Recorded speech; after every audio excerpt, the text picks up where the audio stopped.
IPS এর সবচেয়ে বড় ব্যাটারি নিয়ে আপনাদের মাঝে আজকে আমি আলোচনা করব।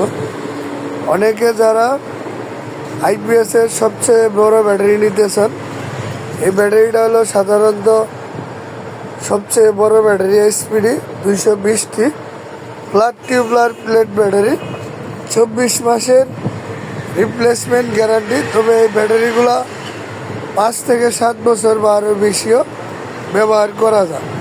অনেকে যারা ফ্যান লাইট বেশি চালান বা ব্যাকআপ টাইম বেশি দরকার, অবশ্যই আপনারা এইচপিডি 220টি ব্যাটারি ব্যবহার করবেন। এবং সচরাচর আসলে এই ব্যাটারিটা সব জায়গায় পাওয়া যায় না, আমাদের শোরুমে অ্যাভেলেবেল আছে। আপনাদের যদি লাগে অবশ্যই আমাদের সাথে যোগাযোগ করবেন। আমাদের শোরুমের নাম হলো তোফাজ্জল মোটরস, ঠিকানা তারগাছ বাস স্ট্যান্ড, বুটবাজার, গাজীপুর। এবং আমাদের এই শোরুমে কিন্তু পর্যাপ্ত পরিমাণ আইপিএস এবং ব্যাটারি স্টক আছে। যে কোনো ধরনের ব্যাটারি এবং যে কোনো সাইজের আইপিএস অ্যাভেলেবেল আমাদের শোরুমে স্টক আছে। আপনাদের যে কোনো প্রয়োজনে আমাদের সাথে যোগাযোগ করবেন। ধন্যবাদ।